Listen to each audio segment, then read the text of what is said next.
नमस्कार। आकाशवाणी से प्रस्तुत है समाचार प्रभात।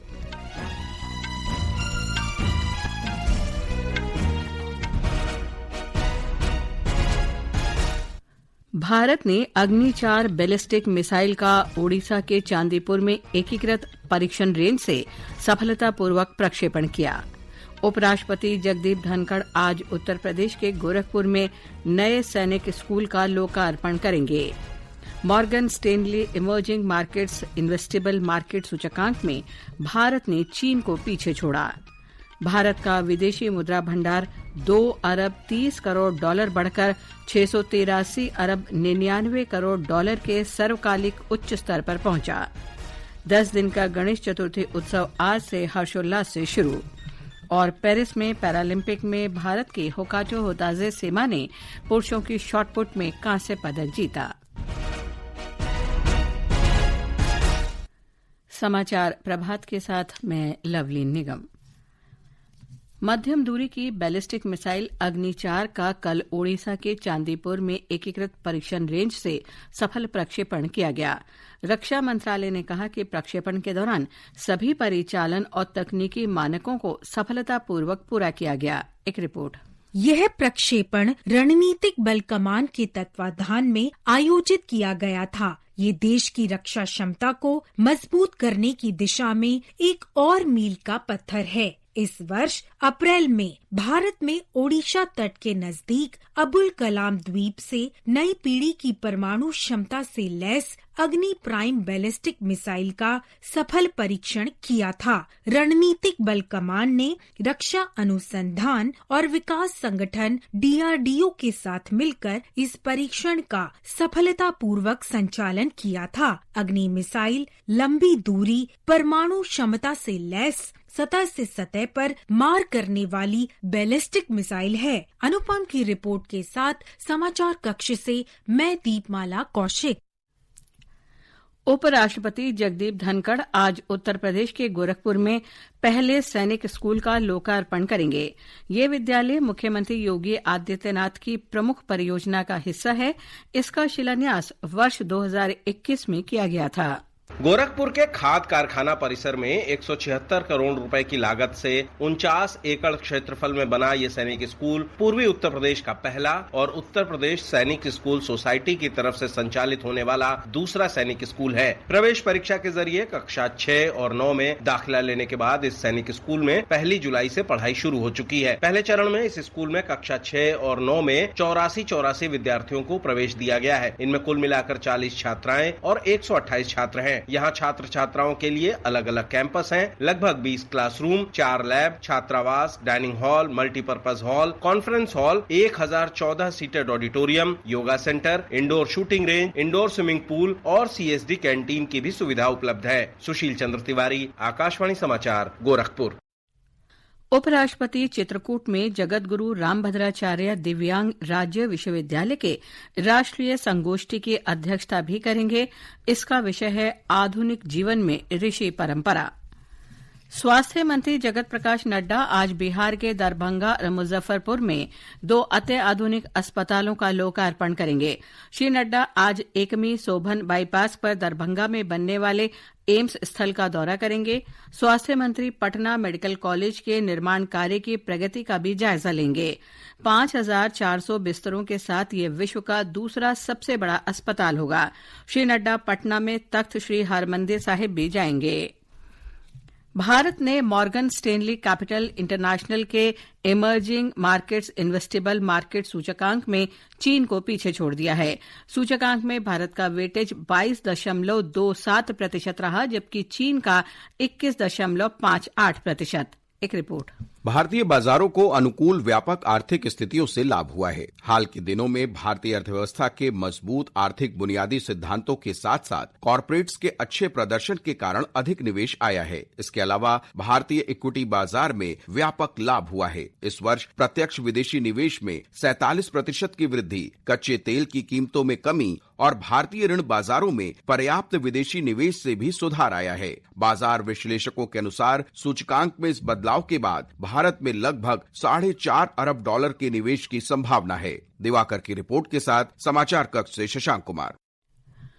भारत का विदेशी मुद्रा भंडार 30 अगस्त को समाप्त सप्ताह में $2 अरब से अधिक की बढ़त के साथ $683 अरब 99 करोड़ के रिकॉर्ड स्तर पर पहुंच गया। रिजर्व बैंक के आंकड़ों के अनुसार विदेशी मुद्रा भंडार में लगातार तीसरे सप्ताह बढ़ोतरी दर्ज की गई है। पिछले 3 सप्ताह में मुद्रा भंडार में $13 अरब 90 करोड़ की वृद्धि हुई है। इस दौरान स्वर्ण भंडार $86 करोड़ 20 लाख से अधिक की बढ़त के साथ $61 अरब 86 करोड़ के ऊपर पहुंच गया। प्रधानमंत्री गतिशक्ति पहल के अंतर्गत नेटवर्क प्लानिंग समूह एनपीजी की 78वीं बैठक कल नई दिल्ली में हुई। इसकी अध्यक्षता उद्योग और आंतरिक व्यापार संवर्धन विभाग के अतिरिक्त सचिव राजीव सिंह ठाकुर ने की। बैठक का मुख्य उद्देश्य सड़क परिवहन और राजमार्ग मंत्रालय द्वारा प्रस्तावित 18 महत्वपूर्ण सड़क परियोजनाओं का मूल्यांकन करना था। ये समाचार आकाशवाणी से प्रसारित किए जा रहे हैं। देश भर में 10 दिन के गणेश चतुर्थी उत्सव आज से हर्षोल्लास से शुरू हो रहे हैं।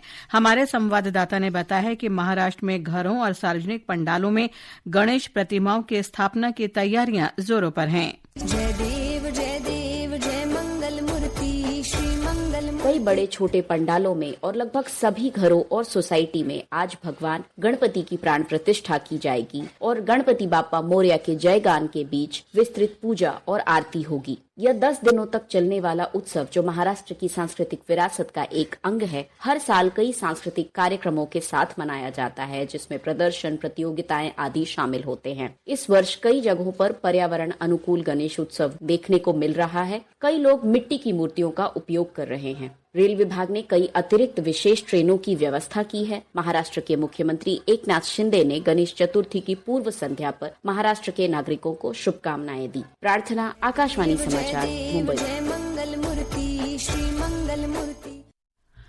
उधर तेलंगाना में विनायक चतुर्थी का पर्व पर्यावरण की सुरक्षा को ध्यान में रखते हुए मनाया जा रहा है। सरकारी और निजी संस्थानों ने प्लास्टर ऑफ पेरिस से बनी मूर्तियों की जगह मिट्टी से बनी बप्पा की मूर्तियां वितरित की हैं। राष्ट्रपति द्रौपदी मुर्मू और उपराष्ट्रपति जगदीप धनखड़ ने गणेश चतुर्थी के अवसर पर शुभकामनाएं दी हैं। राष्ट्रपति ने कहा कि आनंद और उत्साह का ये पर्व सामाजिक सौहार्द और भाईचारे का संदेश देता है। उपराष्ट्रपति जगदीप धनखड़ ने कहा कि भगवान गणेश बुद्धि, समृद्धि और अच्छे भाग्य के प्रतीक हैं और करोड़ों लोगों के हृदय में विशेष स्थान रखते हैं।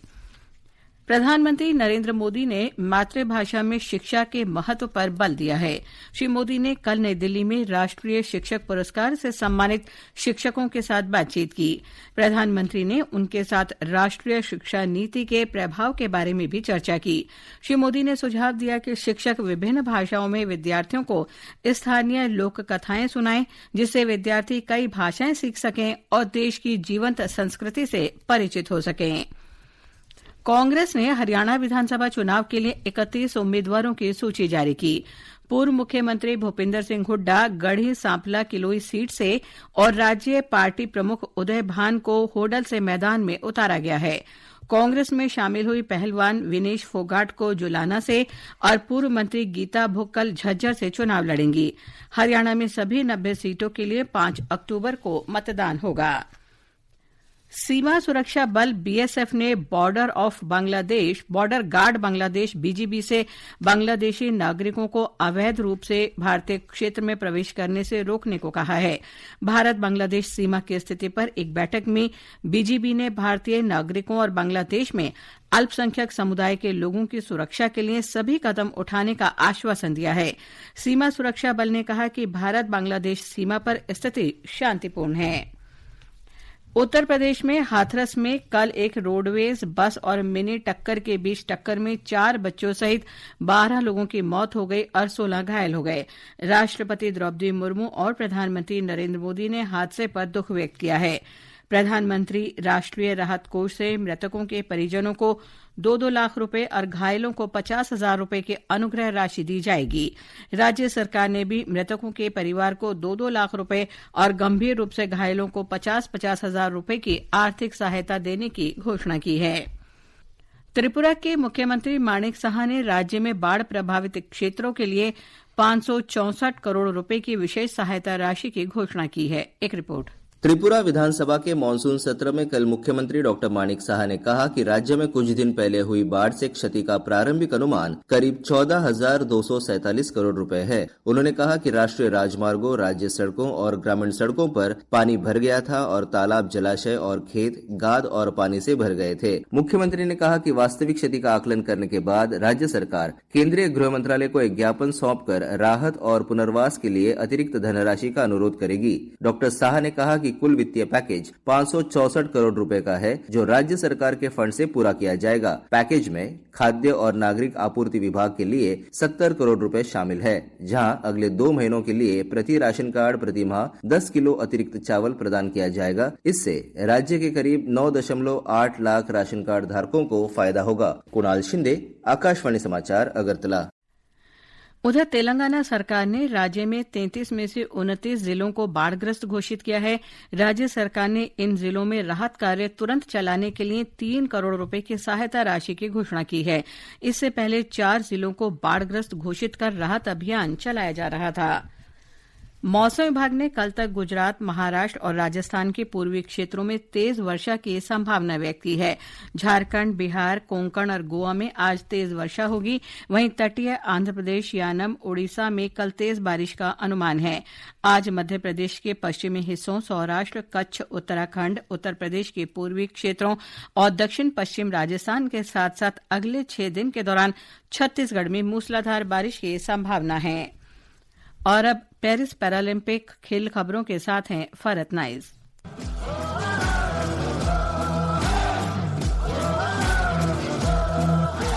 पेरिस में पैरालंपिक खेलों में कल प्रवीण कुमार ने ऊंची कूद T64 में स्वर्ण और होकाटो होतोजे सेमा ने शॉटपुट F57 में कांस्य पदक जीता। पदक तालिका में भारत 6 स्वर्ण, 9 रजत और 12 कांस्य सहित कुल 27 पदक जीतकर 17वें स्थान पर है। राष्ट्रपति द्रौपदी मुर्मू, उपराष्ट्रपति जगदीप धनखड़ और प्रधानमंत्री नरेंद्र मोदी ने पदक विजेताओं को बधाई दी है।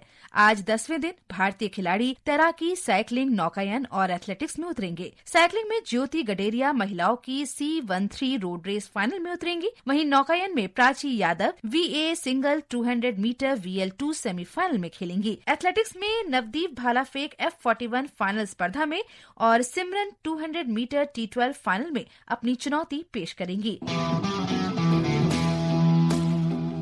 स्पेन में अंडर 20 विश्व कुश्ती चैंपियनशिप में नितिका ने रजत पदक हासिल किया। नेहा ने 57 किलोग्राम वर्ग में कांस्य पदक जीता। और अब आज के समाचार पत्रों की सुर्खियों के साथ हैं निखिल कुमार।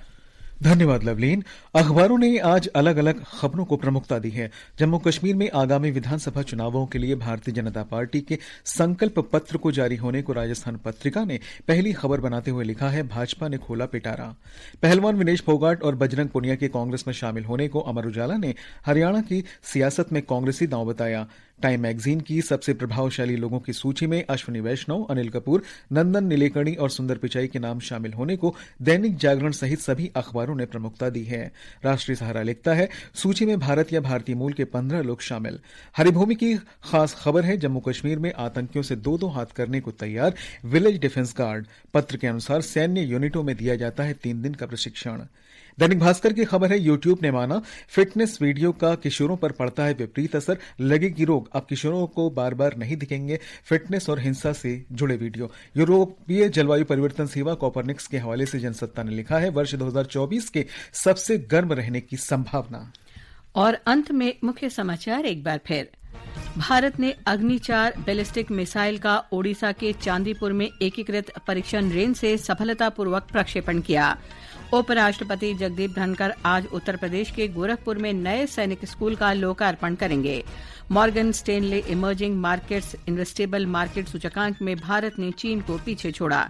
भारत का विदेशी मुद्रा भंडार $2 अरब 30 करोड़ बढ़कर 683 अरब 99 करोड़ के सर्वकालिक उच्च स्तर पर पहुंचा। 10 दिन का गणेश चतुर्थी उत्सव आज से हर्षोल्लास से शुरू और पेरिस में पैरालंपिक खेलों में भारत के होकाटो होताजे सेमा ने पुरुषों की शॉटपुट में कांस्य पदक जीता। इसके साथ ही समाचार प्रभात का ये अंक समाप्त हुआ। नमस्कार।